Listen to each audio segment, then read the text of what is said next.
সুপ্রিয় দর্শক আসসালামু আলাইকুম, কেমন আছেন আপনারা? নিশ্চয়ই ভালো আছেন।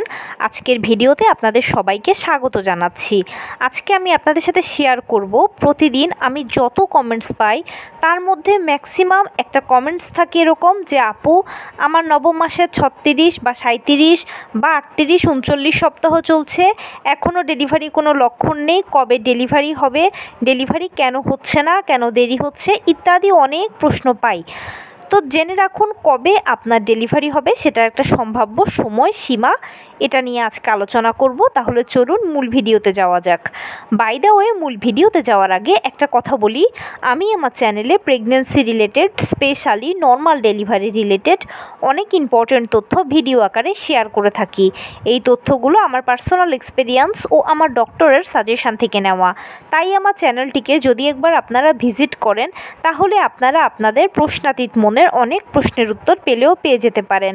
আমন্ত্রণ জানাবো আমার চ্যানেলটিকে একবার ভিজিট করে দেখার জন্য। এবারে চলুন মূল আলোচনায় যাওয়া যাক। আমি শুরুতেই বলেছি আজকে আলোচনা করব প্রতিদিন যত কমেন্টস পাই তার মধ্যে একটা বড় অংশ এরকম কমেন্টস করেন যে ডেলিভারি কেন হচ্ছে না, কেন দেরি হচ্ছে, নবম মাসের বিভিন্ন সপ্তাহ চলছে। জেনে রাখুন আপনার ডেলিভারির সম্ভাব্য সময় ও সীমা। দেখুন, গর্ভাবস্থায় যখনই আপনারা নবম মাসে পড়বেন তখনই আপনারা সর্বশেষ চেক আপটা করিয়ে ফেলবেন। সর্বশেষ চেক আপটা আপনারা আপনাদের নিজেদের ভালোর জন্যই করবেন। সর্বশেষ চেক আপের মাধ্যমে আপনারা জানতে পারবেন যে আপনাদের ডেলিভারি কি নর্মালে হবে নাকি সিজারে হবে।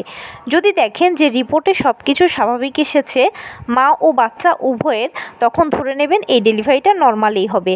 আর যদি কোনো জটিলতা তৈরি হয় তখন সেক্ষেত্রে ডাক্তারই আপনাকে বলে দেবে যে এই সমস্যা হয়েছে, এটার জন্য আপনাকে সিজার করতে হবে। সিজারটা প্রি প্ল্যান, আপনি আগে থেকেই জানবেন। ডাক্তারও বলে দেবে যে অমুক দিনের অমুক তারিখে অমুক সময় সিজার হবে, সে মতে গিয়ে আপনি সিজারটা করিয়ে ফেলতে পারবেন। তাই সিজার নিয়ে আসলে আলাদা করে কিছু বলার নেই। তবে যেহেতু নর্মাল ডেলিভারিটা একটা প্রাকৃতিক ব্যাপার, আর এখানে জোর করে ডাক্তার দিয়ে টানা হ্যাচড়া করে বিশেষ কোনো ঔষধ খেয়ে বা কোনো স্পেশাল কলা কৌশল করেও এই ডেলিভারি প্রক্রিয়াটাকে হওয়ানো সম্ভব নয়। সম্পূর্ণ প্রাকৃতিক উপায়ে যেভাবে আপনি কনসিভ করেছেন ঠিক সেভাবেই কিন্তু আপনার ডেলিভারি প্রক্রিয়াটা শুরু হবে। কেউ এখানে কিছু করতে পারবে না। এখানে আপনাকেই সব কিছু করতে হবে, মানে আপনাকে ধৈর্য ধরে অপেক্ষা করতে হবে, সময় দিতে হবে, সময় নিতে হবে।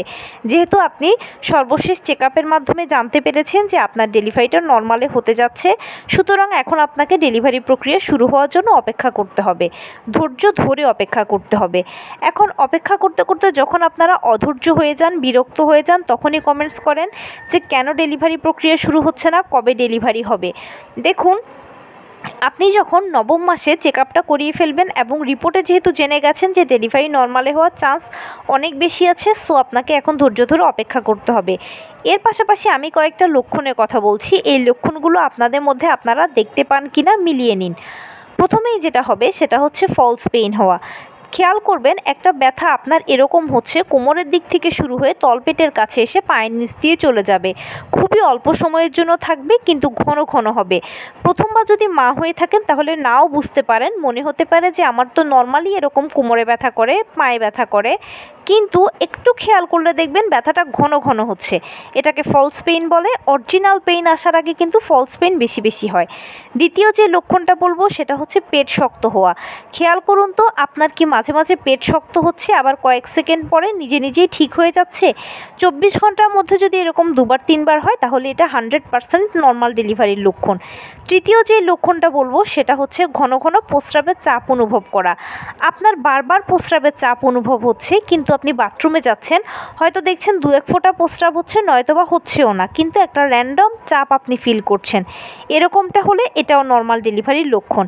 এবং সবচেয়ে ইম্পর্ট্যান্ট ও সর্বশেষ লক্ষণটা হচ্ছে চাপ অনুভব করা।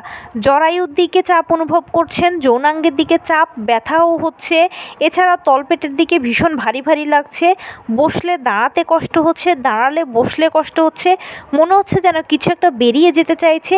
বিশেষ করে বাথরুমে গেলে আপনার ভয় লাগছে, মনে হচ্ছে যেন এই বুঝি কিছু বেরিয়ে গেল। এরকম যখন আপনার ফিলিংস হবে তখন ধরে নেবেন যে ইনশাল্লাহ আপনার ডেলিভারি প্রক্রিয়াটা আর অল্প কিছুদিনের ভেতর শুরু হবে। যেহেতু রিপোর্টও বলছে ডেলিভারি নর্মালি হবে, আর বডিও কিন্তু 100% নর্মালের জন্য সাইন দিচ্ছে।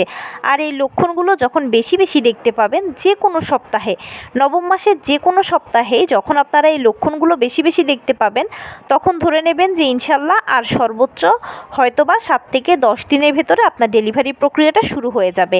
কারণ ডেলিভারি প্রক্রিয়া শুরুর মোটামুটি 1 সপ্তাহ 10 দিন আগে এই লক্ষণগুলো বডিতে বেশি বেশি দেখা যায়। তো এভাবে আপনারা আসলে বুঝতে পারবেন যে আপনার ডেলিভারি প্রক্রিয়াটা আর অল্প কিছুদিনের ভেতরে হয়ে যাবে। আর এটা বুঝতে পারলে কিন্তু আপনাকে অপেক্ষা করতে হবে, ধৈর্য ধরে অপেক্ষা করতে হবে। যেহেতু আমি শুরুতেই বলেছি এখানে কোনো মতে কেউই কিছু করতে পারবে না, একমাত্র মহান আল্লাহ তাআলাই ঠিক করে রেখেছেন যে কবে, কোন দিন, কোন সময়, কোন মুহূর্তে, কিভাবে, কোন অবস্থায় আপনার ডেলিভারি প্রক্রিয়া শুরু হবে, আপনার সন্তান আপনার কোলে আসবে। ঠিক সেই দিন সেই মুহূর্তে আপনার ডেলিভারি প্রক্রিয়া শুরু হবে, আপনার লেবার পেইনও আসবে এবং আপনার সন্তান আপনার কোলে আসবে। তাই আপনাকে ধৈর্য ধরে অপেক্ষা করতে হবে, সময়টাকে সময় দিতে হবে, সময় নিতে হবে। এখানে আরও একটা বোনাস কথা বলি আমি, সেটা হচ্ছে প্রথম কনসিভ করার পরে আপনারা দেখবেন যে ডাক্তার আপনাকে একটা সম্ভাব্য ইডিডি বা এক্সপেক্টেড ডেলিভারি ডেট দেবে। সেই ডেট অনুযায়ী যদি আপনার ডেলিভারি হয় তাহলে তো ভালো, আর যদি না হয় তাহলে আপনি অপেক্ষা করবেন, আবার ডাক্তারের কাছে যাবেন।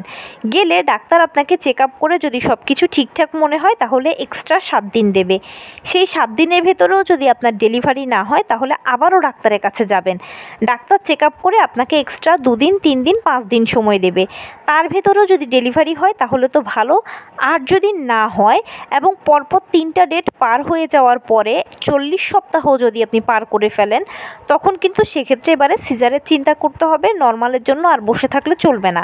কারণ কি 40 সপ্তাহ পরে গেলে মায়ের গর্ভে অক্সিজেনের পরিমাণ কমতে থাকে, পানির পরিমাণ কমতে থাকে।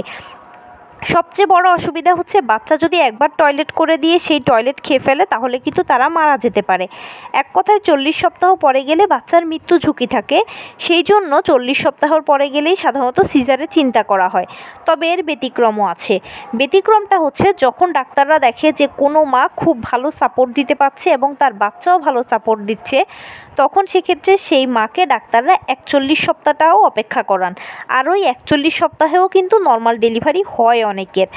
সো যাদের আমাকে কমেন্টস করেন যে এত এত সপ্তাহ পার হয়ে যাচ্ছে, কেন ডেলিভারি প্রক্রিয়া শুরু হচ্ছে না, তাদের উদ্দেশ্যে বলবো অবশ্যই অপেক্ষা করুন। আপনার হাতে পরপর 3টে ডেট আছে, পরপর 3টা সময় আছে এবং 40 সপ্তাহ পর্যন্ত আপনার সর্বোচ্চ সময় আছে।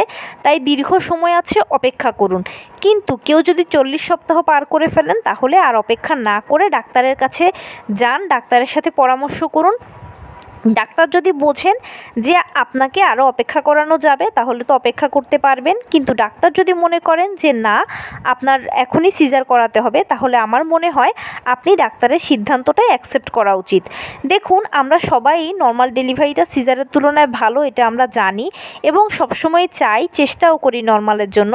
কিন্তু মহান আল্লাহ তাআলা যদি হুকুম না করেন বা তার যদি ইচ্ছে না থাকে তাহলে তো কেউই কিছু করতে পারবে না। আর শেষ কথা হচ্ছে কি, আমরা সবসময় চাই যে ডেলিভারিটা সুন্দরভাবে হোক, ভালোভাবে হোক। ডেলিভারি পরে মা ও বাচ্চা উভয়ই যেন ভালো থাকে, কারণ মা ও বাচ্চা একে অন্যের পরিপূরক। মায়ের কিছু হলে বাচ্চা কষ্ট পাবে, বাচ্চার কিছু হলে মা কষ্ট পাবে। সেই জন্য ডেলিভারিটা নর্মালে হোক বা সিজারে হোক সেটা কোনো বড় কথা নয়। ডেলিভারিটা যেন সুস্থভাবে হয়, সুন্দরভাবে হয়। ডেলিভারির পরে মা ও বাচ্চা উভয়ই যেন ভালো থাকে, এটাই আমাদের শেষ চাওয়া। এবং আপনারাও এই জিনিসটাকে সবসময় চেষ্টা করবেন। ডেলিভারিটা নর্মাল না সিজার সেটাকে একদম প্রায়োরিটি দেবেন না, এগুলো জাস্ট সন্তান জন্মদানের পদ্ধতি মাত্র। তো এই ছিল আজকের ভিডিও। কেমন লাগলো বলুন? যদি ভালো লেগে থাকে ও হেল্পফুল হয়ে থাকে তাহলে প্লিজ লাইক, কমেন্ট, শেয়ার করতে একদম ভুলবেন না। আর সেই সাথে আমার চ্যানেলটিকে সাবস্ক্রাইব করার বিনীত অনুরোধ রইল। পাশে থাকা বেল আইকনটি ক্লিক করে দেবেন যেন আমি ভিডিও আপলোড করার সাথে সাথে আপনারা নোটিফিকেশান পেয়ে যান। যদি কোনো প্রশ্ন থাকে কমেন্টসে জানাবেন, আমি রিপ্লাই দেব। প্লাস যদি কোনো পরামর্শ থাকে যে কোন বিষয়ের উপরে ভিডিও বানালে আপনারা উপকৃত হবেন সেটাও জানাবেন। আমি আপনাদের পছন্দের সর্বোচ্চ প্রায়োরিটি দেব। ভালো থাকবেন, সুস্থ থাকবেন। আসসালামু আলাইকুম।